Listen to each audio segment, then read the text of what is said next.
www.attableek.com, the reviver of Iman.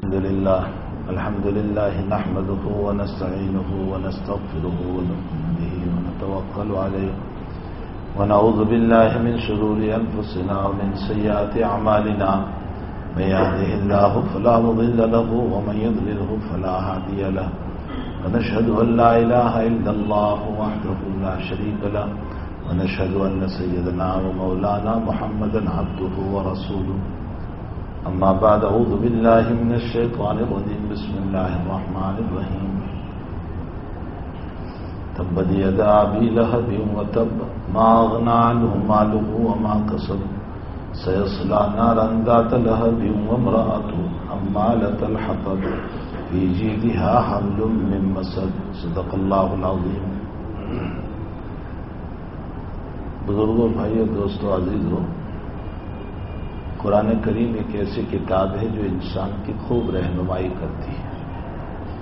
اگر مجھے اور آپ کو تعلیم کی ضرورت ہے، ہدایت کی ضرورت ہے، انسانیت کی ضرورت ہے، اخلاق کی ضرورت ہے، سیدھا راستہ تلاش کرنے کی ضرورت ہے، تو اس صورت میں ہماری رہبری اور رہنمائی اگر کوئی کر سکتا ہے تو وہ قرآن مقدس ہے اور قرآن کریم کو لانے والے جناب رسول اللہ صلی اللہ علیہ وسلم ہیں.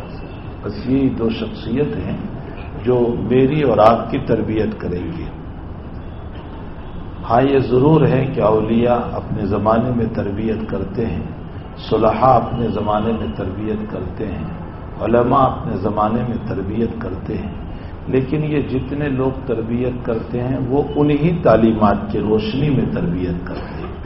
قرآن حدیث سے ہٹ کر کے کوئی جو ہے بات بیان نہیں کرتا، بلکہ علماء نے لکھا ہے کہ اگر کسی بڑے سے بڑے بزرگ کی بات اور بڑے سے بڑے ولی کی بات اور بڑے سے بڑے غوث اور قطب کی بات قرآن اور حدیث سے ہٹ کر ہوگی تو وہ بات اس کے منہ پر مار دی جائے گی، اس بات کو قبول نہیں کیا جائے گا. اصل تو قرآن اور حدیث ہے، اور اسی قرآن اور حدیث پر چل کر کے ہمارے اکابر بنے، اللہ کے پیارے اور دلارے بنے، اور ہم بھی اسی قرآن اور حدیث پر چل کر ہی اللہ کے پیارے اور دلارے بن سکتے ہیں.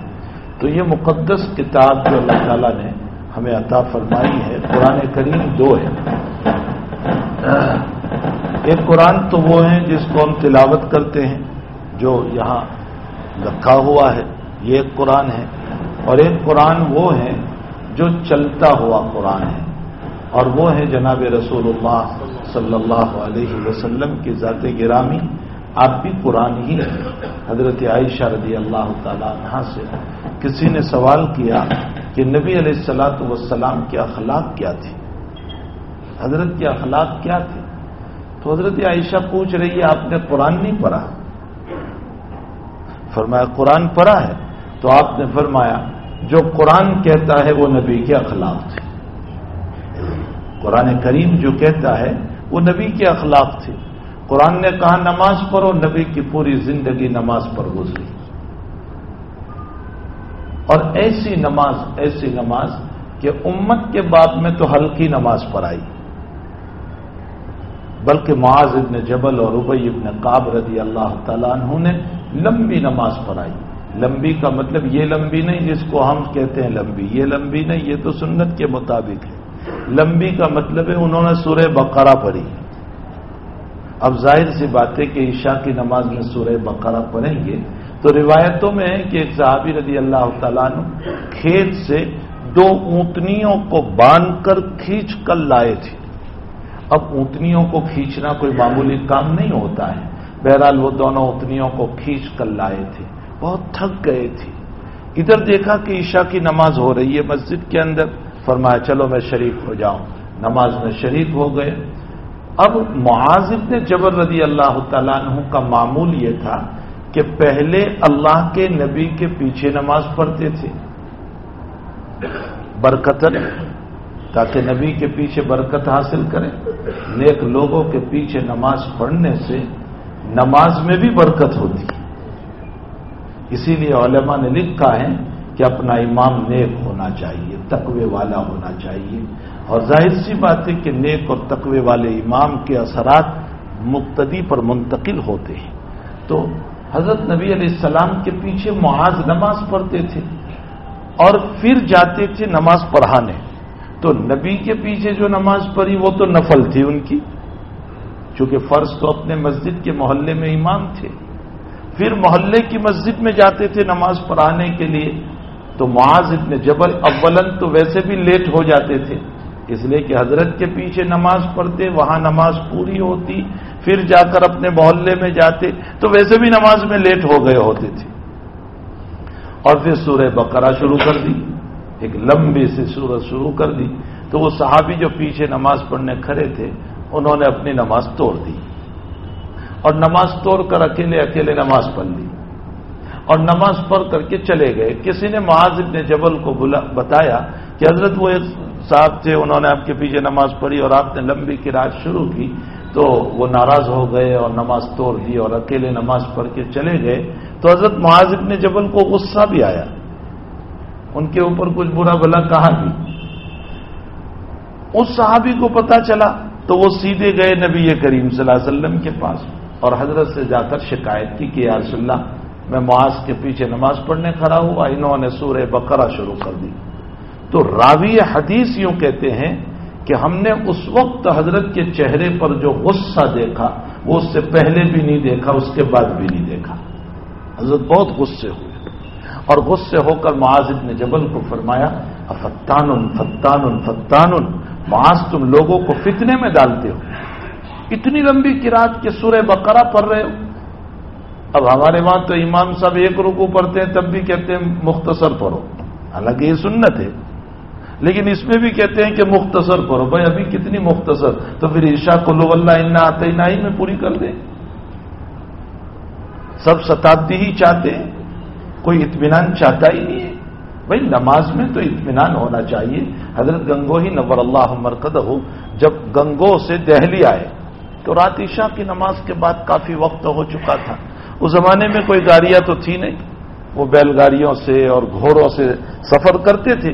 تو حضرت دہلی جب تشریف لائے رات بہت دیر ہو چکی تھی، عشاء کی نماز باقی تھی، تو خادم آپس میں باتیں کرنے لگے چلو جلدی جلدی کھانا، جلدی نماز پڑھ لیتے ہیں پھر اطمینان سے کھانا کھائیں گے. ہم بھی یہی کہتے جلدی نماز پڑھ لیتے ہیں پھر اطمینان سے کھانا کھائیں گے. حضرت نے جب یہ جملہ سنا تو حضرت نے فرمایا بھائی جلدی کھانا کھا لو پھر اطمینان سے نماز پڑھیں گے. نماز میں اطمینان ہونا چاہیے، ہمارا کھانے میں اطمینان ہے. عبداللہ ابن عمر رضی اللہ تعالیٰ عنہ کا مکان مسجد نبوی سے پڑوس میں تھا. بخاری شریف میں ہے کہ ادھر اقامت شروع ہوتی تھی، حضرت کھانا شروع فرماتے تھے. آپ انداز لگائیں، اقامت شروع ہوئی اور حضرت کھانا شروع فرماتے تھے. اپنے گھر میں نفل پڑھ لیتے، سنت پڑھ لیتے اور پھر کھانا شروع فرماتے اور پھر نماز میں آ جاتے اور ان کی رکعت بھی نہیں جاتی تھی، یعنی وہ قیام میں آ جاتے تھے، ابھی قیام چلتا تھا اور حضرت کھانا کھا کر آ جاتے تھے. جب یہ روایت بخاری شریف میں آئی تو میں نے بچوں سے کہا کہ آج کل اس پر اپنے آپ کو قیاس نہ کرنا کہ چلو ہم بھی ادھر اقامت شروع اور ہم کھانا شروع کریں. وہ عبداللہ ابن عمر تھے، صحابہ کرام کا کھانا بہت لمبا نہیں ہوتا تھا. ہمارے وہاں تو کھانا کیا ہے، ایک طوفان ہے. کھانا ہے نا وہ ایک طوفان ہے ہمارے وہاں. تو بھائی پہلے کہتے ہیں کہ ڈرائی لاؤ اور پھر اس کے پہلے تو اسٹارٹر لاؤ اور پھر ڈرائی لاؤ اور پھر گریوی لاؤ اور پھر باتیں ہو رہی ہے اور نہ معلوم ایک بہت بڑا ایک طوفان ہوتا ہے کھانے کا. یعنی کم سے کم ہمیں کھانے میں 1 گھنٹہ چاہیے، 1 گھنٹہ. حضور پاک صلی اللہ علیہ وسلم کے بعد میں روایتوں میں آتا ہے بہت عجیب و غریب بات، یعنی میرے بھائیوں دین سیکھو، میں آپ کو دین سکھا رہا ہوں. حضرت محمد صلی اللہ علیہ وسلم کے باب میں آتا ہے کہ حضرت صبح صادق سے کچھ پہلے سحری کھانا شروع فرماتے تھے. صبح صادق سے کچھ پہلے فرمایا آپ کی سحری اور فجر کی نماز ان دونوں کے بیچ میں کتنا فاصلہ ہوتا تھا؟ سحری اور فجر کی نماز. تو راوی فرماتے ہیں کہ 60 آیتیں پڑھو، 60 آیتیں پڑھو. اس میں کتنی دیر لگتی ہے؟ نبی کی سحری اور فجر کی نماز کے بیچ میں اتنا وقت ہوتا تھا. کیوں اتنا وقت؟ اس لیے کہ حضرت کی سحری کوئی اتنی اعلیٰ نہیں تھی. ہماری سحری کیا ہوتی ہے؟ ہمارے وہاں تو فالودہ میں آلودہ ہوتے ہیں اور ہمیں بھجیے بھی، سموسے بھی، کھچڑی بھی، کری بھی، ساتھ میں پاپڑ بھی، اور نہ معلوم کیا کیا ہماری سحریاں ہوا کرتی ہے. ہمارے حضرت شیخ مولانا، غور سے سنو، ہمارے حضرت شیخ مولانا محمد زکریا صاحب رحمۃ اللہ علیہ سے کسی نے سوال کیا. حضرت سے فرمایا کہ حضرت میٹھا کھانا پہلے سنت ہے یا بعد میں سنت ہے؟ لوگ اس پر لڑتے ہیں نا کہ میٹھا پہلے کھاوے یا بعد میں کھائے. کوئی کہتے ہیں پہلے کھاؤ، کوئی کہتے ہیں بعد میں کھاؤ. تو فرمایا حضرت میٹھا پہلے کھانا سنت ہے یا بعد میں کھانا؟ تو حضرت نے برجستہ فرمایا فاقے کرنا سنت ہے. نبی کی زندگی فاقوں کی تھی، ملا تو ملا، نہ ملا تو نہ ملا. اگر مل گیا تو ٹھیک ہے، نہیں ملا تو حضرت عائشہ رضی اللہ تعالیٰ عنہ سے آپ نے نہیں فرمایا عائشہ مل جائیں تو شکر کر لے، نہ ملے تو صبر کر لے. بلکہ ازواج مطہرات نے جب آپ کے پاس سال بھر کا خرچہ مانگا اور یہ کہا کہ اب فتوحات ہو گئی، ہمیں سال بھر کا خرچہ دیجیے، تو حضرت ناراض ہو گئے کہ تم نبی کی بیویاں ہو کر سال بھر کا خرچہ مانگ رہی ہو. حضرت اتنے ناراض ہوئے کہ 1 مہینے تک کا تعلق کر لیا، نہیں بولے. اور نہ بولے تو نہ بولے، مکان میں بھی نہیں آئے 1 مہینے تک کہ تم دنیا دار بننا چاہتی ہو، تم سال بھر کا خرچہ مجھ سے مانگ رہی ہو. یہاں تک کہ مہینہ پورا ہوا تو اللہ تعالیٰ نے آیت اتاری، اے میرے پیغمبر آپ اپنی بیویوں کو کہیے کہ اگر آپ دنیا چاہتی ہو فتعالین امتعکن واسرحکن سراحا جمیلا، آؤ میں تمہیں دنیا دے دوں اور ساتھ ساتھ تمہیں اچھے انداز میں طلاق دے دوں. وَإِن كُنتُنَّ تُرِيدْنَ اللَّهَ وَرَسُولَهُ وَالدَّارَ الْآخِرَةَ أَعَدَّ لِلْمُحْسَنَاتِ مِنكُنَّ أَجْرًا عَظِيمًا. اور اگر تم آخرت چاہتی ہو، اللہ اس کے رسول کو چاہتی ہو، تو پھر میرے ساتھ صبر کرو. مل جائیں تو شکر، نہ ملے تو صبر. تو حضرت کی سحری کوئی ایسی لمبی چوڑی نہیں ہوتی تھی جیسے ہماری سحریوں کا حال ہوا کرتا ہے. اور جو خیر میں یہ کہہ رہا تھا کہ حضور پاک صلی اللہ تعالی علیہ وسلم کی سحری کا وقت بہت مختصر ہوا کرتا تھا، بہت مختصر. ایک صحابی فرماتے بخاری شریف میں کہ میں میرے گھر سے سحری کھا کر چلتا اور مسجد میں پہنچتا تو حضرت ابھی سحری کھاتے ہوتے، تو میں حضرت کے ساتھ بیٹھ جاتا. فرمایا میں جان بوجھ کر جلدی جاتا تاکہ برکتن 2 لقمے مجھے بھی مل جائیں. وہ صحابی فرماتے برکتن 2 لقمے مجھے بھی مل جائیں. تو میرے بھائیوں، حضرت شیخ رحمۃ اللہ علیہ سے کسی نے پوچھا کہ حضرت میٹھا پہلے کھانا سنت ہے یا بعد میں؟ حضرت نے برجستہ فرمایا فاقہ کرنا سنت ہے، نبی فاقہ کرتے تھے. اور اس کے بعد فرمایا بھائی پہلا اور دوسرا، پہلا اور اخیر، یہ وہاں ہوتا ہے جہاں بہت ساری قسم کے کھانے ہوا کرتے ہیں. ہمارے وہاں یہ پہلا اور دوسرا اور تیسرا ہوگا کہ پہلے یہ لاؤ، پھر یہ لاؤ، پھر یہ لاؤ، پھر یہ لاؤ. یہ ہمارے وہاں ہوگا. فرمایا اللہ کے نبی کے وہاں تو ایسے اتنے کھانے ہوتے ہی نہیں تھے تاکہ اس کو یوں کہا جائے کہ یہ پہلے کھاؤ اور یہ بعد میں کھاؤ. کچھ بھی نہیں، وہاں تو مسئلہ ہی نہیں تھا.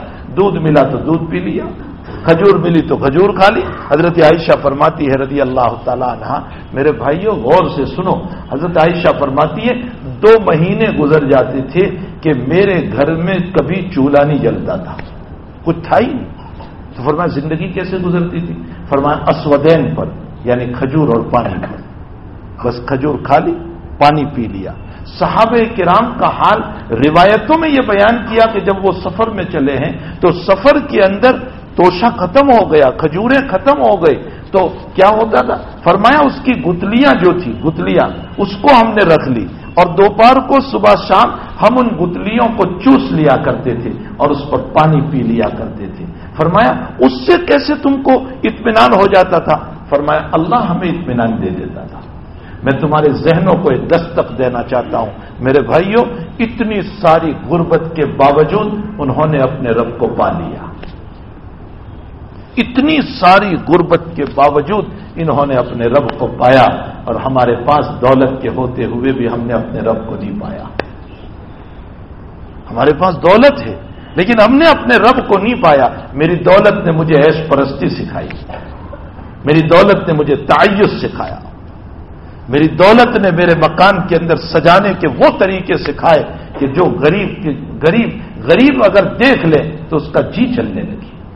تو کہنے کا مطلب یہ ہے میرے بھائیوں کہ ان صحابہ کرام نے غربت کے باوجود اپنے اللہ کو راضی کیا. مصعب بن عمیر کا واقعہ بخاری شریف میں لکھا ہے کہ احد میں جب وہ شہید ہوئے تو شہید کو اسی کپڑے میں دفنایا جاتا ہے تو ان کے بدن پر صرف ایک لنگی تھی. جب اس لنگی کو کھولا اور اس میں ان کو دفنایا تو صحابہ نے فرمایا یا رسول اللہ مصعب کی لنگی اتنی چھوٹی ہے کہ سر ڈھانپتے ہیں تو پاؤں کھل جاتے ہیں اور پاؤں ڈھانپتے ہیں تو سر کھل جاتا ہے, ہم کیا کریں؟ بخاری شریف میں حضرت نے فرمایا کہ سر ڈھانپ دو اور پاؤں پر گھاس ڈال دو, اور اسی عالم میں دفن کیا. مصعب کون ہے؟ مکہ کا وہ مالدار جوان ہے, وہ مالدار جوان ہے کہ جو روزانہ 500 درہم کا سوٹ پہنتا تھا, اور ایک مرتبہ پہنا پھر دوسری مرتبہ مصعب نہیں پہنتے تھے. یہ مکہ کا مالدار ترین جوان, لیکن جب ایمان لایا تو ایمان کی وجہ سے ماں باپ نے گھر سے نکالا, ساری دولت چھین لی. دولت کیا چھینی؟ کپڑا بھی چھین لیا جو پہنا ہوا تھا. اور مصعب غریبی کے عالم میں ہجرت کر کے مدینہ المنورہ آئے اور اللہ کے نبی کے سامنے جب اپنی بات کو رکھا, حضرت نے فرمایا مصعب سودا سستا ہے, دنیا گئی ایمان تو مل گیا تجھے. سودا سستا ہے, دنیا گئی. اور وہی مصعب پھر سن 2 کے اندر بدر ہوا, سن 3 کے اندر احد ہوا, اور اسی احد کے اندر شہید ہو گئے, اور پورا کفن بھی میسر نہیں ہوا. عبد الرحمن ابن عوف کے باب میں بخاری شریف میں ہے کہ حضرت عبد الرحمن ابن عوف رضی اللہ تعالیٰ عنہ جب افطاری کے لیے بیٹھتے تھے, مالدار ترین صحابی تھے عبد الرحمن ابن عوف, تو بہت مالدار تھے. جب وہ افطاری کے لیے بیٹھتے تھے تو افطاری کے موقع پر ان کے سامنے سب کچھ رکھا ہوا ہوتا تھا, لیکن رونا شروع کرتے تھے اور فرماتے تھے کہ ایک وہ اللہ کا بندہ تھا مصعب کہ جو دنیا میں آیا اور ایمان لے کر اللہ کے پاس چلا گیا اور دنیا سے کچھ بھی وصول نہیں کیا, اور ایک میں ہوں کہ مجھے اتنی دنیا ملی ہوئی ہے. دیکھو عبد الرحمن کا جملہ میرے اور آپ کے دلوں کو کچھ دستک دے جاتا ہے, کھٹکھٹا کر جا رہا ہے. عبد الرحمن نے روتے ہوئے یہ کہا مصعب نے کچھ نہیں کھایا اور وہ دنیا سے چلا گیا, اور اللہ نے ہم کو دولت دے دی. کہیں ایسا تو نہیں ہے اللہ کہ تو نے میری نیکیوں کا بدلہ دنیا میں دے دیا ہو اور آخرت میں تو مجھے محروم نہ کر دے. یعنی یہ دنیا, یہ مکان, یہ کاروبار, یہ جائیداد, یہ پراپرٹی, یہ میری عبادت کا بدلہ تو نہیں ہے کہیں کہ سارا یہی مل گیا ہو اور آخرت میں کچھ نہیں. یہ جملہ ہمیں بھی رلاتا ہے, یہ جملہ ہمیں بھی رلاتا ہے. اگر عزت ملی, دولت ملی, مقام ملا تو کہیں ایسا تو نہیں کہ اللہ نے دنیا میں دے دیا ہو, اللہ آخرت میں ہمیں محروم کر دے. اس لیے ہمیں بہت ڈرنے کی ضرورت ہے, بہت ڈرنے کی ضرورت ہے. تو خیر میں تو یہ کہہ رہا تھا کہ حضرت عبداللہ ابن عمر اور نبی کریم صلی اللہ تعالی علیہ وسلم نے حضرت معاذ ابن جبل رضی اللہ تعالیٰ عنہ کو ڈانٹا اور فرمایا معاذ مختصر نماز پڑھاؤ.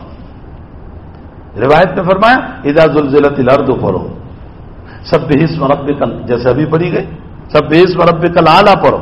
یہ خود نبی اکرم صلی اللہ علیہ وسلم نے بتایا سبح اسم ربک الاعلی پڑھو, اذا زلزلت الارض پڑھو, یعنی اوساط مفصل میں سے پڑھو. قرآن کریم کے 30ویں پارے میں جو صورتیں ہیں بیچ کی صورتیں وہ ضحیٰ سے پہلے کی وہ اوساط مفصل کہی جاتی ہے. فرمایا ان میں سے عشاء کی نماز میں پڑھو, بہت لمبی لمبی قرات نہ کرو. فإن فيكم الضعيف والمريض وذا الحاجة, اس لیے کہ تیرے پیچھے جو نماز پڑھ رہے ہیں اس میں کوئی ضرورت مند بھی ہے, کوئی حاجت مند بھی ہے, کوئی بیمار بھی ہے, کوئی برا بھی ہے, اس کو تکلیف ہوگی. اس لیے فرمایا کہ اتنی لمبی قرات نہ کرو کہ سورہ بقرہ کو شروع کر دو, منع کیا گیا. لیکن اس کا یہ بھی مطلب نہیں ہے کہ سنت کی رات سے ہٹ کر ہم قرات کرنے لگے, اور اگر مولوی صاحب نے ذرا سی لمبی قرات کر دی تو ان کو نوٹس دے دی جائے کہ آپ بہت لمبی نماز پڑھاتے. یہ غلط طریقہ ہے. میں نے ابھی ایک جگہ کچھ گفتگو کرتے ہوئے علماء کی مجلس اور کچھ عوام کی مجلس تھی, میں نے کہا کہ دیکھو حضرات علماء کرام پر اس طرح پر تنقیدات نہ کیا کرو, علماء پر تنقید نہ کرو, امام پر تنقید نہ کرو. کیوں نہیں؟ آخر وہ بھی انسان ہے, وہ کوئی فرشتہ نہیں ہے. انبیاء معصوم ہوتے ہیں, نبی کا کوئی گناہ دنیا میں نہیں ہوتا. باقی یہ کہ امام ہمارا ہے, عالم ہے, بہرحال وہ بھی ایک انسان ہے, بشر ہے, اس کے ساتھ ضرورتیں لگی ہوئی ہے, اس کے اہل و عیال ہے, اس کے بال بچے ہیں, اس کے ساتھ دنیا ہے, اس کی اپنی ضرورتیں ہیں. ظاہر سی بات ہے کبھی اس سے کچھ کوتاہی ہو جاتی ہے, کبھی 2 منٹ مسجد میں دیر میں آنے میں دیری ہو گئی, اس کی اپنی ضرورت. وہ گھر سے نکلا نماز پڑھانے کے لیے 15 منٹ پہلے اور اچانک بچے کے رونے کی آواز آئی اور وہ گھر میں گیا تو بچہ گر گیا تھا.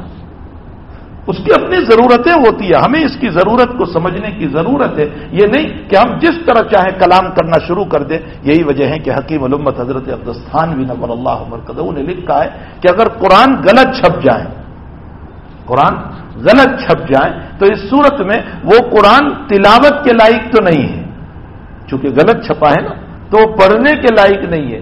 لیکن غلط چھپنے کی وجہ سے اس کی توہین نہیں کی جائے گی، اس کو پاؤں کے نیچے نہیں رگڑا جائے گا، بلکہ اس کو احترام کے ساتھ کہیں دفن کر دیا جائے گا، اس کو کہیں ندی میں ڈال دیا جائے گا، لیکن اس کی توہین نہیں کی جائے گی. یہیں سے معلوم ہوا عالم سے اگر غلطی ہو جائے تو وہ عالم قابل اتباع نہیں ہے، یعنی اس کی اس غلطی کی فالو نہ کرو، اس کی اتباع نہ کرو، لیکن وہ عالم قابل توہین نہیں ہوتا ہے، اس کی بے عزتی نہ کی جائے، اس کے اوپر کیچڑ نہ اچھالا جائے اور جو ہے اس کو پامال نہ کیا جائے، اس کی عزت کو بے عزت نہ بنایا جائے. بہرحال ان مسائل کو ہمیں سمجھنے کی ضرورت ہے. تو حضور پاک صلی اللہ تعالی علیہ وسلم نے معاذ ابن جبل کو فرمایا، معاذ مختصر ایسی نماز پڑھاؤ، تمہارے پیچھے ضرورت مند ہوتے ہیں، بیمار ہوتے ہیں، ضعیف ہوتے ہیں. اور حضرت کو اتنی فکر، امت کی اتنی فکر. روایتوں میں آتا ہے، بخاری شریف میں ہے کہ چونکہ اس زمانے میں عورتیں بھی نماز پڑھنے آتی تھی اور عورتوں کے لیے علیحدہ سیکشن نہیں تھا. ہمارے وہاں تو عورتوں کے لیے علیحدہ ہوتا ہے، وہاں عورتوں کے لیے الگ نہیں تھا. آگے مرد، پیچھے عورتیں، آگے مرد ہوتے تھے، پیچھے عورتیں ہوتی تھیں. تو عورتیں بچے لے کر آتی تھی مسجد میں. ظاہر سی بات ہے کہ شوہر بھی مسجد میں آ گیا، عورت بھی مسجد میں آئی، تو اب اس کا معصوم سا بچہ جو ہوتا ہے اس کی کون حفاظت کرے گا؟ حرم شریف میں آپ نہیں دیکھتے کہ بعض لوگ اپنے معصوم بچوں کو لے کر آ جاتے، چونکہ کوئی رکھنے والا نہیں ہوتا ہے. تو عورتیں اپنے معصوم بچوں کو لے کر آتی تھی نماز کے لیے. روایتوں میں ہے کہ حضرت بچے کے رونے کی آواز سنتے تھے کہ پیچھے کسی بچے نے رویا ہے، تو حضرت نماز کو مختصر کر دیتے. لمبی نماز نہیں، نماز کو مختصر کر دے اس بچے کے رونے کی آواز کی وجہ سے. وہاں علماء نے ایک عجیب و غریب بات لکھی ہے. فرمایا کیوں مختصر کرتے تھے؟ اس لیے کہ بچہ رو رہا ہے، میں لمبی نماز پڑھاؤں گا، ادھر اس کی ماں ذہنی طور پر پریشان ہوگی. اللہ کے نبی نے امت کو اشارہ فرمایا کہ صرف ہاتھ پاؤں ہی سے تکلیف پہنچانے کو تکلیف پہنچانا نہیں کہتے، کسی کو ذہنی طور پر تکلیف پہنچانا یہ بھی تکلیف پہنچانا ہے. حضرت یہ نہیں چاہتے تھے کہ کسی کو ذہنی طور پر بھی تکلیف ہو. آپ اس لیے مختصر کر دیتے تھے کہ وہ ذہنی طور پر ان کو تکلیف نہ ہو، ان کی ماں پریشان نہ ہو. تو حضور پاک صلی اللہ علیہ وسلم تو بڑے رحمت والے، شفیق اور رحمت سے بھرے ہوئی شخصیت تھی، عجیب و غریب شخصیت تھی. اللہ تعالیٰ نے آپ کو اتنی رحمت اور اتنی مایا اور اتنی محبت اور اتنا پیار دیا تھا، اتنا پیار دیا تھا. تو خیر میں تو یہ کہہ رہا تھا کہ قرآن کریم جو ہے وہ میری اور آپ کی تربیت اور اصلاح کے اترا ہے. اور قرآن کریم میں جو مضامین حق تعالیٰ جل شانہ نے بیان فرمائے وہ میری اور آپ کی اصلاح کے لیے بہت کافی وشافی ہے. ایک جگہ اللہ تعالیٰ فرماتے ہیں ان لکم فی الانعام لعبرۃ نسقیکم مما فی بطونہا من بین، یہ تو بطور مثال میں سنا رہا ہوں. ان لکم فی الانعام لعبرۃ نسقیکم مما فی بطونہا من بین فرث ودم لبنا خالصا صائغا للشاربین. اللہ تعالیٰ ایک مثال، ایک ایگزامپل دیتے ہوئے یوں کہہ رہا ہے کہ دیکھو جو دودھ تم پیتے ہو نا، دودھ وہ ذرا 1 منٹ رک جاؤ، بعد میں پینا، 1 منٹ رک جاؤ اور اس پر سوچو یہ دودھ کہاں سے آیا. جس بھینس نے دودھ دیا ہے اس کا رنگ کالا تھا، بھینس کالی ہوتی ہے، اس کا رنگ کالا تھا. اس نے جو چارہ کھایا وہ ہرے رنگ کا چارہ تھا. اس کے پیٹ میں جو خون ہے وہ سرخ اور لال تھا. جہاں سے دودھ آ رہا ہے وہیں قریب میں گوبر بھی ہے، وہیں قریب میں پیشاب کی تھیلی بھی ہے، اور اسی کے بیچ سے صاف ستھرا دودھ اللہ نے تمہیں نکال کر دیا. جس دودھ کے اندر نہ بھینس کی رنگ آیا کالا، نہ چارے کا رنگ آیا اس کے اندر، حالانکہ اسی چارے سے یہ دودھ پیدا ہوا، لیکن نہ چارے کی رنگت آئی، نہ خون کی لالاش اور سرخی آئی اس کے اندر، نہ پیشاب کی بدبو آئی اس کے اندر، نہ گوبر کی بدبو آئی اس کے اندر. صاف ستھرا دودھ تمہیں نکال کر دیا. اگر 1 منٹ کے لیے تم سوچ لو گے تو تمہارا اللہ تمہاری سمجھ میں آ جائے گا. کیسی بہترین مثال اللہ تعالیٰ دیتا ہے، ان فی خلق السماوات والارض واختلاف اللیل والنہار لآیات لأولی الالباب، رات کے جانے میں دن کے آنے میں، ابھی رات ہے صبح چلی جائے گی، صبح دن آ جائے گا، تو رات آئی دن گیا، دن آیا رات گئے، اس میں تمہارے اللہ کی نشانی ہے۔ اور دوسری جگہ فرماتے وفی الانعام، جانوروں کے اندر تمہارے لیے عبرت کے نمونے ہیں، اگر تم جانور کو غور سے دیکھو تو تمہارا رب تمہاری سمجھ میں آ جائے گا۔ کیسے؟ کچھ جانور تو وہ ہیں جو تمہارے بیل گاڑے کھینچ رہے ہیں، جو تمہیں لے کر دوڑ رہے ہیں، اور کچھ جانور وہ ہیں جو اپنا گوشت تمہیں پیش کر رہے ہیں، اپنے آپ کو تمہارے لیے قربان کر دیتے ہیں، اور کچھ جانور وہ ہیں جو تمہاری تسکین کے خاطر، تمہارے دل کو سکون پہنچانے کے خاطر تمہارے گھروں کے پنجروں میں اپنی زندگی کو پوری کر دیتے ہیں۔ تم نے نہیں دیکھا پوپٹ کو، طوطے کو، اور اس طرح کے کتنے جانور ہیں جو ہمارے گھر میں زندگی پوری کر دیتے ہیں صرف میری تسکین کے لیے، میری راحت کے لیے، میرے سکون کے لیے۔ تو میری سکون کے لیے اللہ کہتا ہے میرے جانور جو ہیں وہ تمہارے سکون کے لیے تمہارے پنجروں میں زندگی کو پوری کر دیں گے، غلامی کی زندگی پوری کریں گے، ان کی آزادی ختم ہو چکی ہوگی، ان کا اڑنا ختم ہو چکا ہوگا، ان کا دوڑنا ختم ہو چکا ہوگا، وہ تنے تنہا تمہارے پنجروں میں زندگی کو گزاریں گے۔ اور حال یہ ہے اور میرے بندو کہ تم میرے باغی بنتے ہو، تم میری بغاوت کرتے ہو، تم نماز نہیں پڑھتے، تم اخلاق سے نہیں رہتے، تم شریعت پر نہیں چلتے۔ فرمایا ہونا تو یہ چاہیے تھا کہ تم بغاوت پر اترے ہیں تو میرے جانور بھی تمہارے خلاف بغاوت پر اترے، لیکن اے میرے بندو تم میری بغاوت کرتے ہو، میرے جانور تمہاری بغاوت نہیں کرتے۔ اگر تم اسی پر غور کر لو تو تمہارا اللہ تمہیں سمجھ میں آتا ہے۔ قرآن اتنی صاف ستھری مثالیں دیتا ہے، اتنی صاف ستھری مثالیں دیتا ہے کہ ہمارا دل ہل جاتا ہے کہ میرا اللہ کتنے آسان انداز میں اپنی توحید کو، اپنی ربوبیت کو سمجھا رہا ہے۔ وہ کسی ایک غیر مسلم سادھو نے ابھی بیچ کے اندر ایک دعویٰ کیا تھا کہ میں 1 کروڑ روپے دے دوں اگر کوئی اسلام مذہب کا مذہب ہونا ثابت کر دے، تو میرے دل میں آیا کہ لاؤ میں جاؤں اور اسے ڈیبٹ کروں اور اسے بیٹھوں اور اسے میں کہوں کہ اسلام مذہب ہے، اور پھر میں اس کو سمجھاؤں کہ قرآن کیا کہہ رہا ہے اور تمہاری رامائن کیا کہہ رہی ہے، قرآن کیا کہہ رہا ہے اور تمہارا مہابھارت کیا کہہ رہی ہے، قرآن کیا تعلیم دے رہا ہے اور تمہاری کتابیں کیا تعلیم دے رہی ہے۔ اگر آپ دونوں کو دیکھ لو گے تو تمہیں پتہ چلے گا کہ قرآن سے زیادہ محبت اور پیار کا سبق دینے والی کوئی کتاب نہیں، اس سے بہتر پیار اور شفقت اور محبت کی سبق دینے والی قرآن کریم سے بڑھ کر دنیا میں کوئی کتاب نہیں ہو سکتی۔ لیکن انہوں نے دور دور سے دیکھا، قریب نہیں آئے، لوگوں سے سنا، قریب نہیں آئے، اس لیے ان کو ایسا لگ رہا ہے کہ قرآن ماردھار سکھاتا ہے۔ غلط ہے یہ بات، حقیقت یہ ہے کہ قرآن پیار، محبت اور دلار سکھا رہا ہے، اور ایسا پیار اور دلار سکھا رہا ہے کہ اپنے رب سے ملا دیتا ہے، اپنے اللہ سے ملا دیتا ہے۔ تو بہرحال قرآن کریم جو ہے وہ میرے بھائیوں دنیا کے اندر ہمیں اپنے رب سے ملانے کے لیے، اچھی تعلیمات کے لیے قرآن کریم کا نزول ہوا۔ میں نے قرآن کریم کی ایک سورت کو پڑھا ہے جو اکثر ہم نمازوں میں پڑھتے رہتے ہیں، اس سورت کو اکثر ہم اپنی نمازوں میں پڑھتے ہیں۔ اس میں تعالیٰ جل شانہ نے ایک واقعے کی طرف اشارہ فرمایا، میں بہت مختصر اس واقعے کی طرف آپ کو رہنمائی کروں۔ حقیقت یہ ہے کہ جناب رسول اللہ صلی اللہ علیہ وسلم جب مکی زندگی میں تھے اور سب سے پہلے جب آپ کو نبوت ملی، آپ کو نبی بنایا گیا، اور سب سے پہلے جب آپ کو رسالت ملی اور آپ کو یوں کہا گیا کہ اب لوگوں کو ایمان کی دعوت دو، اسلام کی طرف بلاؤ، اللہ کی طرف بلاؤ، اور اللہ کے حبیب نے مکے کے سارے لوگوں کو، اس میں اپنے رشتہ دار بھی تھے، اپنے غیر رشتہ دار بھی تھے، سب کو جمع کیا صفا پہاڑی کے نیچے۔ یہی صفا پہاڑی جہاں سے ہم اپنی سعی شروع کرتے ہیں، یہی صفا پہاڑی، یہ تو اب کاٹ دی گئی، ورنہ یہ صفا پہاڑی تو بہت بڑی تھی۔ اسی پہاڑ پر حضور پاک صلی اللہ علیہ وسلم چڑھے اور نیچے سارے مکہ والے تھے۔ اب آپ دیکھ لو کعبۃ اللہ سے کتنا دور ہے، بالکل قریب، اور اس وقت یہ بیت اللہ جو ہے چاروں طرف کا وہ نہیں تھا، صرف بیچ میں اللہ کا گھر تھا، مکان تھا، باقی چاروں طرف ان لوگوں کے مکان تھے۔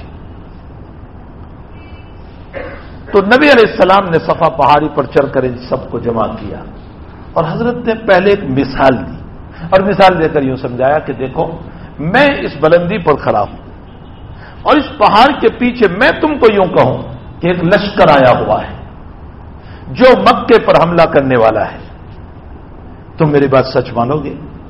سارے لوگوں نے کہا کہ بالکل بات سچ ہے، اور دو وجہ سے سچ ہے۔ کیا دو وجہ؟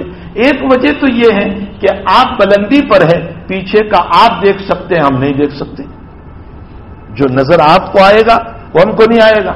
اور دوسری بات یہ ہے کہ محمد تم کبھی جھوٹ نہیں بولے، صادق الوعد الامین ہو، تم سچے ہو، تم وعدے کے بڑے پابند ہو، تم امانت دار ہو، تم کبھی جھوٹ نہیں بولے، اس لیے آج بھی تم جھوٹ نہیں بولتے، ہم مانتے ہیں اس کے پیچھے لشکر ہے جو ہم پر حملہ کرنے والا ہے۔ حضرت نے فرمایا اچھا تو اب سنو، اسی طرح میں تمہیں سمجھاتا ہوں کہ جیسے ظاہر میں بلندی پر ہوں اور جو پیچھے دیکھ رہا ہوں وہ تم نہیں دیکھ رہے ہو، ٹھیک اسی طرح اللہ نے مجھ کو باطن کے اعتبار سے بھی بلندی عطا فرمائی، یعنی نبوت عطا فرمائی۔ میں باطن کے اعتبار سے بلند ہوں، اونچے مقام پر ہوں، تم اس مقام پر نہیں پہنچے، تو جو جنت اور جہنم میں دیکھ رہا ہوں تم نہیں دیکھ رہے ہو، جو جنت اور جہنم میں دیکھ رہا ہوں وہ تم نہیں دیکھ رہے ہو۔ مجھے نظر آ رہا ہے کہ یہ جنت ہے، یہ جہنم ہے، اللہ کو ماننے والا اس جنت میں جائے گا اور نہ ماننے والا جہنم میں جائے گا۔ اے لوگو، جب میں دیکھ رہا ہوں تم نہیں دیکھ رہے ہو اور تم مجھے سچا سمجھ رہے ہو، تو پھر میں تم کو ایک دعوت دیتا ہوں، ایک اللہ کو مان لو، قولوا لا الہ الا اللہ تفلحون، تم کامیاب ہو جاؤ گے، ایک اللہ کو مان۔ جیسے ہی حضرت نے یہ دعوت پیش کی، جیسے ہی دعوت پیش کی، ایک بدیہی بات ہے کہ جب ایک مذہب کے اندر ہم چلے آئے ہیں، چاہے وہ باطل مذہب ہو، لیکن جب سامنے والا کوئی ہمیں اس کے خلاف دعوت دیتا ہے تو وہ جلال، وہ غصہ، وہ لڑنا، وہ بھیڑنا، وہ سارے مسئلے کھڑے ہو جاتے۔ ٹھیک یہی ہوا، بھاگنے لگے، حتیٰ کہ چچا ابو لہب نے بددعا دی نبی کریم صلی اللہ علیہ وسلم، بددعا۔ کیا بددعا دی؟ فرمایا تبا لک یا محمد لہذا جمعتنا، محمد تیرے ہاتھ ٹوٹ جائے، تو برباد ہو جائے، تو تباہ ہو جائے۔ کیا تو نے ہم کو اس لیے بلایا تھا کہ ہمارے باپ کے مذہب کو چھڑا کر کسی اور مذہب کی دعوت دیں؟ کیا تو نے اس لیے ہم کو بلایا تھا؟ اور میرے بھائیوں، اپنوں سے جتنی تکلیف ہوتی ہے پرایوں سے نہیں ہوتی، اپنوں سے۔ میں نے غالباً مجلس میں ایک بات سنائی تھی کہ سونے نے لوہے سے پوچھا، سونے نے لوہے سے پوچھا کہ مجھے بھی ہتھوڑی سے مارتے ہیں، بھائی سونا جب بناتے ہیں تو چھوٹی ہتھوڑی سے مارتے ہیں، کہ مجھے بھی ہتھوڑی سے مارتے ہیں اور تجھے بھی ہتھوڑے سے مارتے ہیں، تو بہت شور کرتا ہے، بہت چلاتا ہے، میں تو شور نہیں کرتا، حالانکہ میرے اوپر بھی ہتھوڑی پڑتی ہے لیکن میں شور نہیں کرتا، تو بہت شور کرتا ہے۔ تو لوہے نے جواب دیا، بھائی سن، تو میں شور اس لیے کرتا ہوں کہ مجھے بہت تکلیف ہوتی ہے، اور اس کی وجہ یہ ہے کہ مجھے مارنے والا میرا اپنا ہے۔ لوہا ہے نا، ہتھوڑا بھی لوہے کا ہے، ہتھوڑا بھی لوہے کا ہے، اور وہ لوہے پر مارا جا رہا ہے، اور سونے کو کہا تیرا مارنے والا پرایا ہے، تو سونا ہے اور وہ لوہا ہے، تو تیرا مارنے والا پرایا ہے، میرا مارنے والا اپنا ہے۔ اپنوں سے جو تکلیف ہوتی ہے نا وہ پرایوں سے نہیں ہوتی۔ چچا بددعا دے رہا ہے، چچا کہ تیرے ہاتھ ٹوٹ جائے، محمد تو نے اس لیے ہم کو بلایا۔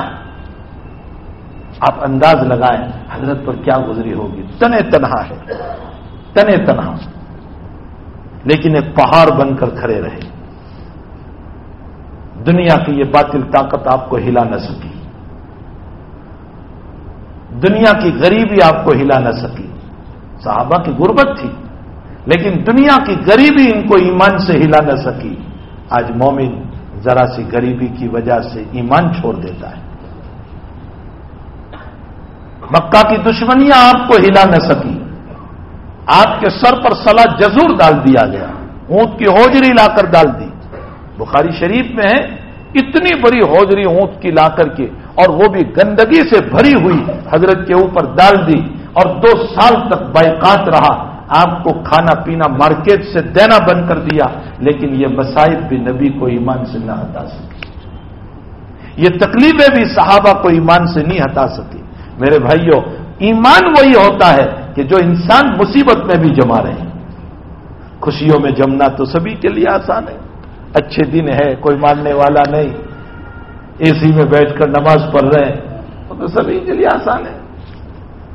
لیکن حالات ہو، پریشانیاں ہو، گھر میں بیماریاں ہو، انکم نہیں ہے، دکان نہیں چل رہی ہے، کاروبار نہیں ہو رہا ہے، اور ایسے موقع پر آپ جو ہے اللہ کو یاد کرو، یہ کمال ہوگا، اس کا نام کمال ہے۔ تو دنیا کی غریبی اور دنیا کے حالات اور دنیا کی پریشانیاں اور دنیا کا ستانا، یہ نبی کو اور نبی کے صحابہ کو اپنے ایمان سے نہیں ہٹا سکے۔ جب ابو لہب نے یہ بد دعا دی تو اللہ کے حبیب کچھ نہیں بولے، لیکن دستور یہ ہے کہ شیر کے بچے کو کوئی چھیڑ کر بتائے۔ اگر شیرنی کو آپ کچھ کرو تو شاید شیرنی آپ کو کچھ نہیں کرے گی، لیکن شیرنی کے بچے کو اگر آپ نے کچھ کر دیا تو پھر شیرنی چھوڑے گی نہیں۔ آپ اللہ کو گالی دے دو، اللہ کو برا بھلا کہہ دو تو اللہ کی طرف سے فوری طور پر آپ پر کوئی عذاب نہیں اترے گا، لیکن اس کے نبی کو اگر ستایا ہے تو حالات آ جاتے ہیں، اس کے ولی کو اگر تم نے ستایا۔ اسی لیے آپ نے فرمایا حدیث قدسی میں، من عادی لی ولیا فقد آذنتہ بالحرب، سنو جو میرے ولی کو ستائے گا، اللہ کہتا ہے میری طرف سے اعلان جنگ ہے اس کے ساتھ، اللہ کہتا ہے میں لڑوں گا اس کے ساتھ، میرے ولی کی طرف سے میں لڑوں گا۔ اور ہم نے دنیا میں دیکھا ہے کہ ولی کے ستانے والوں کا انجام کیا ہوا، ان کے ستانے والوں کا انجام یہ ہوا کہ ان کی موت ایسے عالم میں آئی کہ وہ دنیا سے مرتد ہو کر گئے، اس لیے کہ اللہ کا اعلان ہے، من عادی لی ولیا فقد آذنتہ بالحرب۔ ایک بزرگ کے بعد میں امام غزالی نے لکھا ہے کہ وہ جا رہے ہیں اور کسی عامی آدمی نے اس کو مار دیا تھپڑ، تو بزرگ نے اپنے مرید سے کہا مارو اس کو، اس نے مجھے تھپڑ مارا، اس کو تھپڑ مارو۔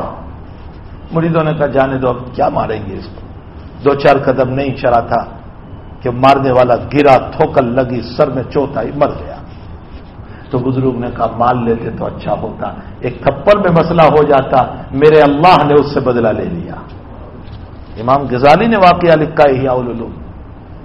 تو میرے بھائیوں، یہ من عادی لی ولیا فقد آذنتہ بالحق، جس نے میرے ولی کو ستایا، یہ بخاری شریف کی روایت ہے، میری طرف سے لڑائی کا اعلان ہے، اللہ کہتا ہے میں لڑوں گا اس سے، میرا ولی تو ایک طرف وہ کچھ نہیں بولے گا، وہ تو خاموشی کے ساتھ چلا جائے گا، لیکن میں بولوں گا اس کی طرف سے۔ حضرت قاری صدیق صاحب باندھوی نور اللہ مرقدہ کو سی بی آئی کی طرف سے ایک وارنٹ پہنچا، حضرت کے حالات میں لکھا ہے کہ ہم مدرسے کی تفتیش کریں گے اور فلاں کریں گے اور فلاں کریں گے اور فلاں کریں گے۔ قاری صاحب تو قاری صاحب تھے، صورت میں بار بار آئے ہیں، لیکن صورتیوں نے کیا کیا، پانی پھکوایا،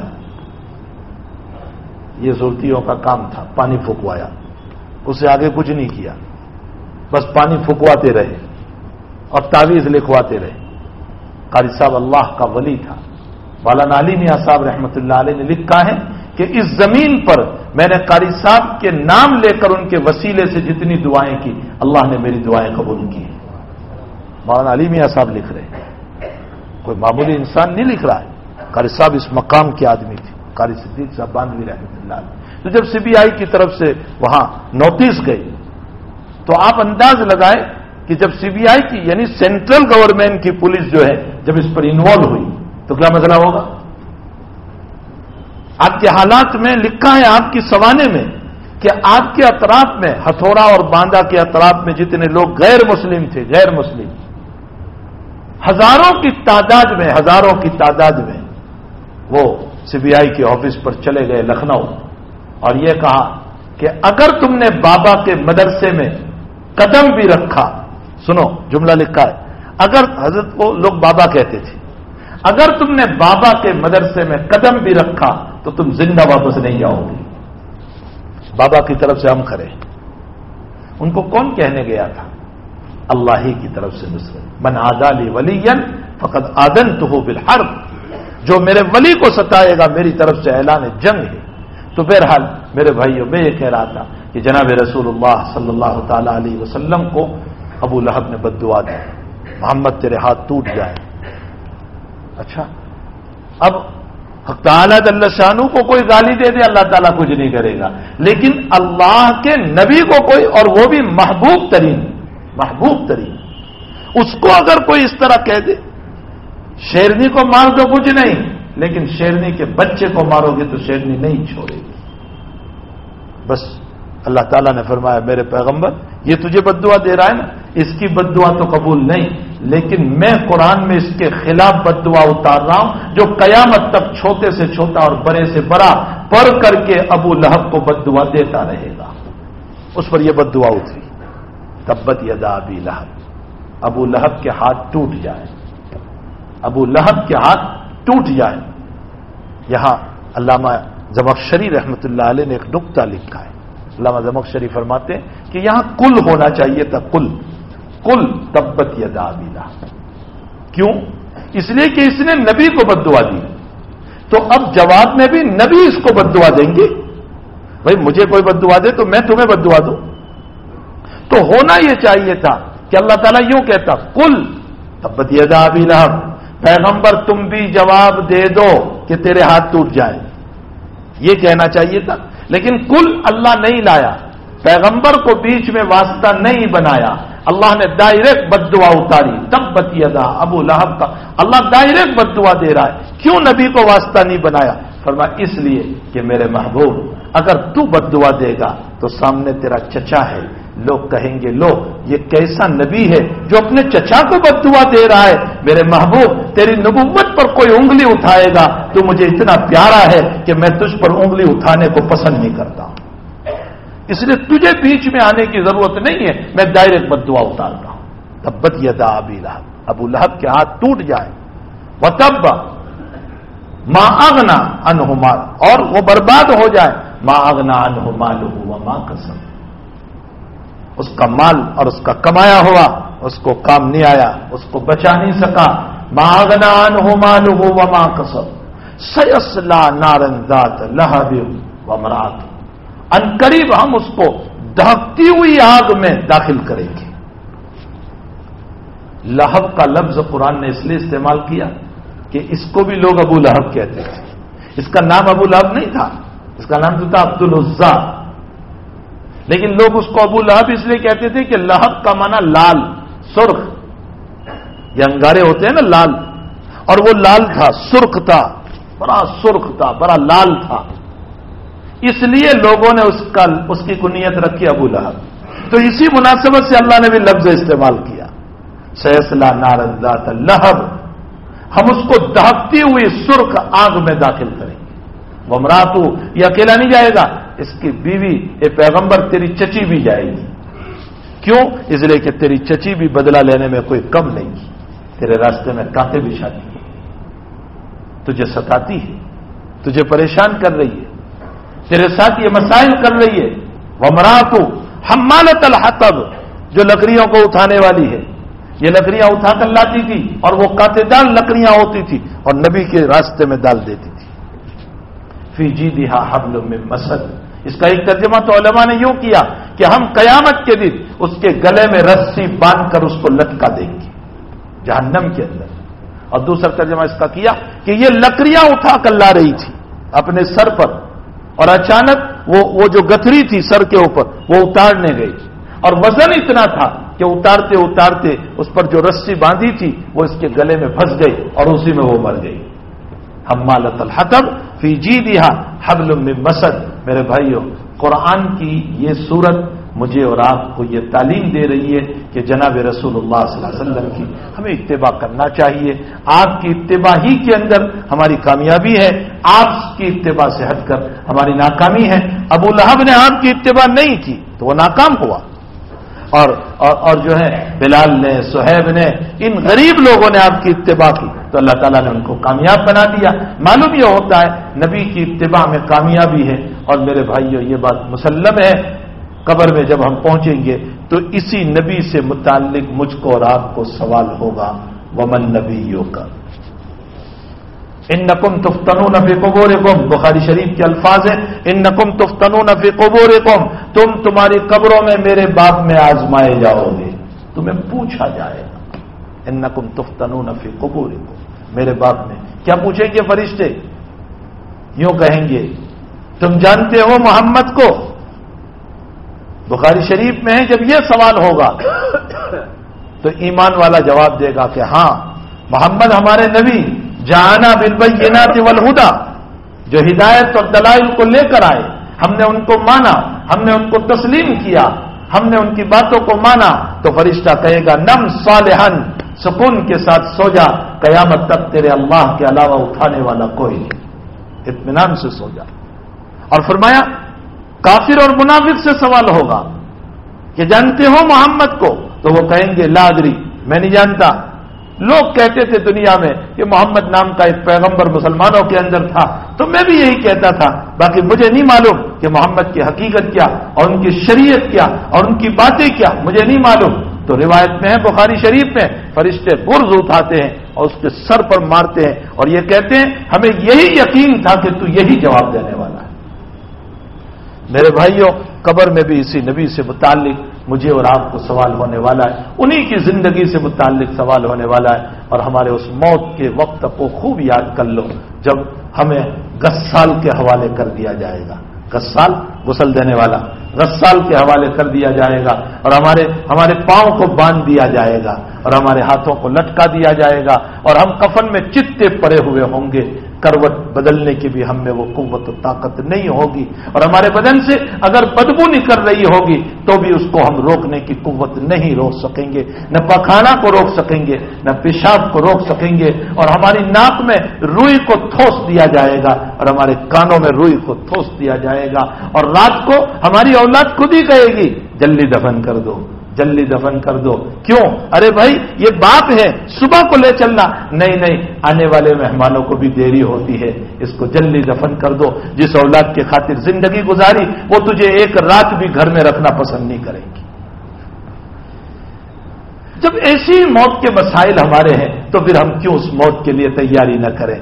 کیوں ہم اس موت کے لیے اپنے آپ کو تیار نہ کریں؟ جناب رسول اللہ صلی اللہ علیہ وسلم کا ارشاد گرامی ہے، فرمایا لا تزال قدم ابن آدم کی اولاد کے پاؤں اللہ کے سامنے سے نہیں ہٹ سکیں گے جب تک کہ وہ 5 سوالوں کا جواب نہ دے دے.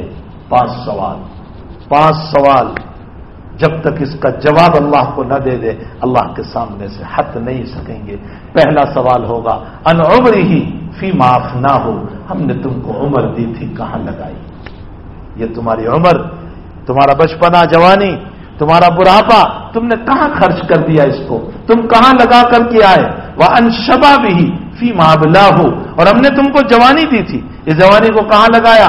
چوروں اور چکلوں پر بیٹھ کر، رات کو 2 بجے تک باہر روڈوں پر بیٹھ کر اور تنہائیوں میں بیٹھ کر سوشل میڈیا پر گندی تصویروں کو دیکھ کر تم نے اپنی راتوں کو کہاں گزاری تم نے اپنی راتوں کو، اور تم نے اپنی جوانی کو کہاں گزار دیا؟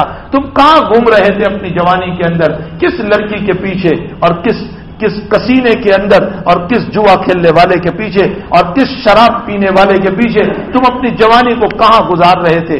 میرے بھائیوں، اس وقت کا حال میرا اور آپ کا جب اللہ ہمیں سوال کر رہا ہوگا وہ نرگسی آنکھیں بھی ہمیں کام نہیں دے گی.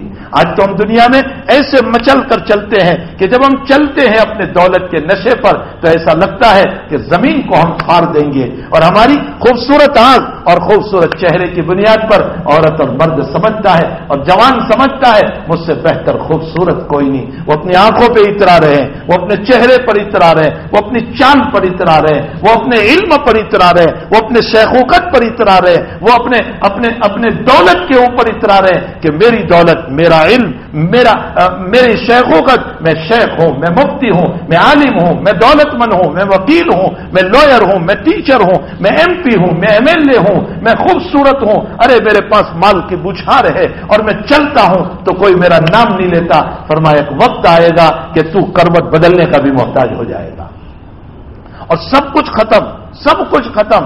فرمایا تو نے اپنی جوانی کو کہاں لگائی؟ یہ سوال کا جواب جب تک اللہ کو نہیں دیں گے میرے جوانوں، اللہ کے سامنے سے ہم ہٹ نہیں سکتے. اپنی جوانی کو درست کرو، اپنی جوانی کو درست کرو. خوش نصیب ہے وہ جوان جس کی جوانی سجدوں میں گزرتی ہو. خوش نصیب ہے وہ جوان جس کی جوانی نماز کے اندر گزرتی ہو. خوش نصیب ہے وہ جوان جو عشاء کے بعد گھر میں بیٹھ کر اپنی بیوی کے ساتھ مشغول رہتا ہو. خوش نصیب ہے وہ جوان جو رات کو گھر میں اپنی اولاد کے ساتھ بیٹھتا ہو. خوش نصیب ہے وہ جوان جو رات کو جلدی سو کر کے صبح کو نماز کے لیے اٹھ جاتا ہو. وہ جوان خوش نصیب ہے جس کی پیشانی سجدے سے چمکتی ہو. وہ جوان خوش نصیب ہے. اور تیسرا سوال حق تعالی جل شانہ فرمائیں گے، یہ حدیث قدسی ہے میرے بھائیوں، ایسا نہ سمجھنا کہ کوئی ایسے ہی کلام ہو گیا. تیسرا سوال ہوگا مال ہی، مال کے متعلق. پھر اینا اکتسبا، تو نے کہاں سے کمایا اور پھر کہاں خرچ کیا. کہاں سے کمایا اور کہاں خرچ کیا، حلال حرام جائز ناجائز، کہاں سے تو نے کمایا اور کہاں تو نے خرچ کر دیا. اور پانچواں سوال ہوگا علم سے متعلق، فیما عملا، جو علم ہم نے تم کو دیا تھا اس پر تم نے کتنا عمل کیا. یہ 5 سوالوں کا جواب جب تک اللہ کے بندے اللہ کو نہیں دے دیں گے اللہ کے سامنے سے نہیں ہٹ سکیں گے. کوئی معمولی بات نہیں ہے میرے بھائیوں. ہاں یہ کہنا آسان ہے، ارے ایک معمولی سے PSI کے سامنے کھڑے ہونا مشکل ہو جاتا ہے، کائنات کے رب کے سامنے کھڑا ہونا ہے، اللہ کے سامنے ہم کو کھڑا ہونا ہے. اور اس کا دربار روایتوں میں آتا ہے قیامت میں وہ اتنا جلال میں ہوگا کہ حضور پاک صلی اللہ علیہ وسلم فرماتے ہیں اللہ اس سے پہلے کبھی اتنا غصے نہیں ہوا.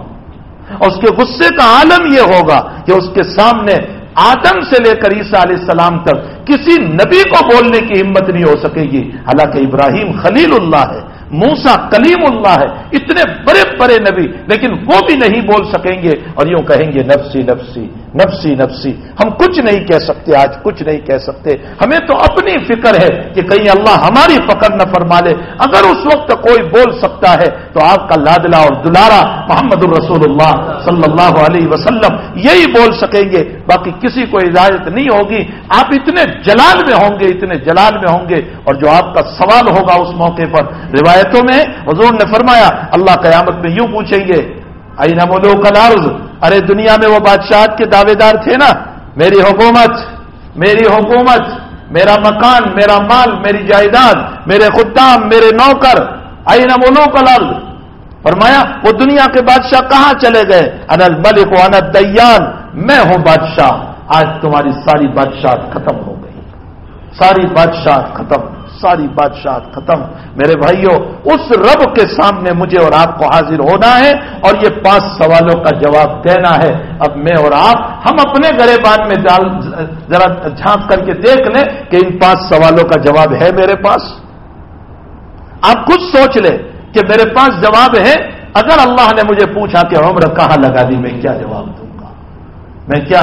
بعض بزرگوں کے متعلق امام غزالی نے لکھا ہے کہ اللہ کے دربار میں حاضری ہوئے اور جب حاضری ہوئی تو اللہ تعالیٰ نے پوچھا ان سے، خواب میں انہوں نے بتایا کہ میں رب کے سامنے حاضر ہوا، مجھے اپنی عبادت اور نماز کے متعلق یہ تھا کہ اللہ اس کی بنیاد پر معاف کر دے گا. میں نے اللہ سے کہا کہ اللہ میں توحید لے کر آیا، توحید. میں نے پوری زندگی کبھی بھی ادھر سے ادھر تیرے خلاف نہیں کیا. تو کتنی بات پر پکڑ کر لی اللہ نے ان کی؟ فرمایا اللہ تعالیٰ نے ایک مرتبہ تو نے دودھ پیا رات میں اور اس کے بعد پیٹ میں درد شروع ہوا تو تو نے یوں کہا تھا کہ دودھ سے درد ہوا، اس وقت تیرا اللہ تجھے یاد نہیں آیا تھا. اتنی سی بات پر پکڑ کر لی، اتنی سی بات پر. اس لیے میرے بھائیوں ہمیں چاہیے کہ ہم اللہ کی اور رسول اللہ صلی اللہ علیہ وسلم کی اطاعت کو اپنی زندگی میں بنائیں. میرے جوانوں، اگر اللہ نے ہم کو سوال کر لیا اپنی جوانی کو تم نے کہاں خرچ کیا، تو ہمارے پاس کوئی جواب نہیں ہوگا. مال کہاں سے کمایا، کہاں لگایا، ہمارے پاس کوئی جواب نہیں ہے. اور علم سیکھا تھا اس پر کتنا عمل کیا، ہمارے پاس کوئی جواب نہیں ہوگا. اور جب جواب نہیں ہوگا تو پھر دہکتی ہوئی آگ ہمارے سامنے ہوگی.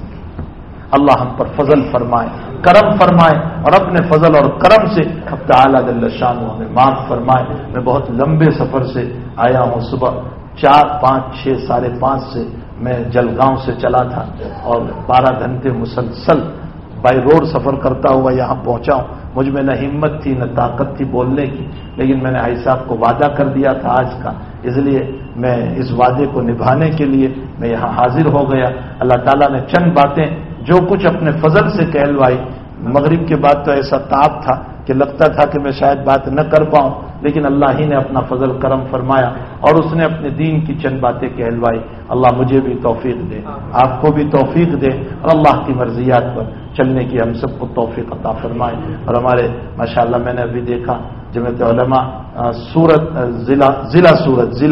ضلع کے اعتبار سے ہمارے مولانا اسماعیل صاحب جو کتھور کے ہیں، تو چونکہ اس وقت کے حالات میں ہمیں مسلمانوں کو سیاسی کچھ بیداریاں بھی ہم میں پیدا کرنے کی ضرورت ہے۔ ہم اس وقت خواب غفلت میں سوئے ہوئے ہیں۔ مسلمانوں، تمہارے خلاف بڑے بڑے پلان بن چکے ہیں اور تمہارا حال یہ ہے کہ تم خواب غفلت میں سوئے ہوئے ہو۔ اللہ کرے کہ مسلمان میں بیداریاں پیدا ہو، مسلمان بیدار ہو، بیدار مغزی کے ساتھ کام کرے، اور جو ہیں اللہ سے دعاؤں کا اہتمام بھی کرے کہ اللہ تعالی ہمیں وہ امیر عطا فرمائے جو امیر ہماری شریعت کو لوٹنے والا نہ ہو، ہماری شریعت کو پامال کرنے والا نہ ہو، ہماری شریعت کو برباد کرنے والا نہ ہو، ہمیں اللہ وہ امیر عطا فرما۔ تو بہرحال اس سلسلے میں دسمبر کی 28 تاریخ کو حضرت مولانا ارشد مدنی صاحب دامت برکاتہم العالیہ جو جمعیت علماء کے سینٹرل صدر ہے، وہ انشاءاللہ تعالی ہمارے کتھور سے مولانا اسماعیل صاحب نے دعوت دے رکھی ہے اور کتھور ہی کے اندر پروگرام رکھا ہے، وہ یہاں تشریف لائے ہوئے ہیں۔ آپ سب کو دعوت دینے کے لیے آپ ضرور پہنچے اور اس کے اندر شریک ہو کر کے مسلمانوں کی میجورٹی، مسلمانوں کی اتحاد اور اتفاق کو ہمیں بتانے کی ضرورت ہے، اس لیے کہ ہمارے اتفاق اور اتحاد کو بتانے سے بھی ہمارے بہت سارے مسائل حل ہوتے ہیں۔ اللہ جل شانہ ہم تمام کو عمل کی توفیق عطا فرمائے۔ درود شریف پڑھ لیجیے۔ اللہم صلی وسلم دائما ابدا علی حبیبک خیر الخلق کلہم، ربنا آتنا فی الدنیا حسنہ وفی الآخرۃ حسنہ وقنا عذاب النار، وفقنا لما تحب وترضى من القول والعمل، وجنبنا الفواحش والمعاصی والخطایا والزلل، اللہم آخرنا واغفرنا واصلح لنا شأننا کلہ۔ اللہ ہمارے گناہوں کو معاف فرما، اللہ ہمیں حضور پاک صلی اللہ علیہ وسلم کی مبارک شریعت پر چلنے کی توفیق عطا فرما، آپ کی محبت نصیب فرما، اللہ تیری محبت عطا فرما، شریعت کی محبت عطا فرما، قرآن کی محبت عطا فرما۔ اے اللہ، اس فتنے کے دور میں ہم کیسے ہی ہیں لیکن نام تو تیرا ہی لے رہے ہیں، اے اللہ کلمہ تیرا ہی پڑھ رہے ہیں، اے اللہ حضور پاک صلی اللہ علیہ وسلم کے گن گا رہے ہیں، اے اللہ تجھے نبی کا واسطہ ہے، ہماری مغفرت فرما دے، ہماری مغفرت فرما دے، ہماری مغفرت فرما دے۔ اے اللہ ہمیں انصاف پسند امیر عطا فرما، انصاف پسند امیر عطا فرما۔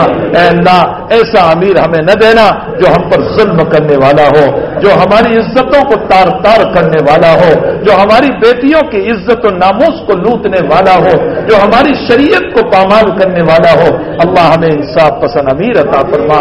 اے اللہ مسلمانوں میں اتفاق نصیب فرما، اتحاد نصیب فرما، آپس میں مل کر رہنے کی توفیق عطا فرما۔ اے اللہ ہمارے خلاف جو سازشیں ہو رہی ہے اللہ ہم نہیں جانتے، تو خوب جانتا ہے، اللہ ان سازشوں کو فیل فرما دے، ان اسکیموں کو فیل فرما دے۔ اے اللہ ہمارے دکھڑوں کو سننے والا کوئی نہیں رہا، ہمارے دکھڑوں کو سننے والا کوئی نہیں رہا۔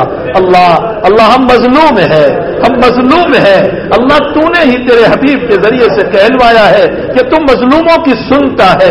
اللہ ہم مظلوموں کی سن لے، ہماری دستگیری فرما دے، ہمیں عزت کی زندگی عطا فرما، ہمارے ایمان کی حفاظت فرما، ہمارے جائیداد مکانوں کی حفاظت فرما، ہمارے کاروبار کی حفاظت فرما، ہمارے بیوی بچوں کی حفاظت فرما۔ اے اللہ ہماری دکان کی حفاظت فرما، اے اللہ مسلمانوں کی آبرو عزت کی حفاظت فرما۔ الہ العالمین ہمیں غلط کاموں سے حفاظت فرما، اخلاق حسنہ ہمیں نصیب فرما۔ اے اللہ ہم نے قرآن میں پڑھا ہے کہ تو نے بنی اسرائیل نے تھوڑی سی نافرمانی کی تو ان پر کبھی میدکوں کا عذاب اتار دیا اور کبھی خون کا عذاب اتار دیا اور کبھی کیا کیا عذاب تو نے ان پر اتارا۔ اے اللہ تو قادر تھا کہ اس امت پر بھی اتار دیتا، لیکن اے اللہ تو نے آج تک ایسا عذاب نہیں اتارا ہے۔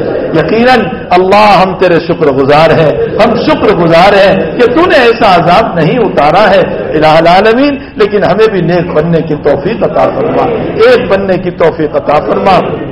ہم سب کی ضرورتوں کو دست غیب سے پورا فرما، بیماروں کو شفا عطا فرما، مرحومین کی مغفرت فرما، پریشان حالوں کی پریشانیوں کو دور فرما، بے قصور قید و بند میں ہے رہائی نصیب فرما، غلط مقدمات میں ہے نجات عطا فرما۔ اے اللہ ہم تمام کی دعاؤں کو اپنے فضل و کرم سے قبول فرما۔ وصلی اللہ علی النبی الکریم برحمتک یا ارحم الراحمین۔ السلام علیکم ورحمۃ اللہ۔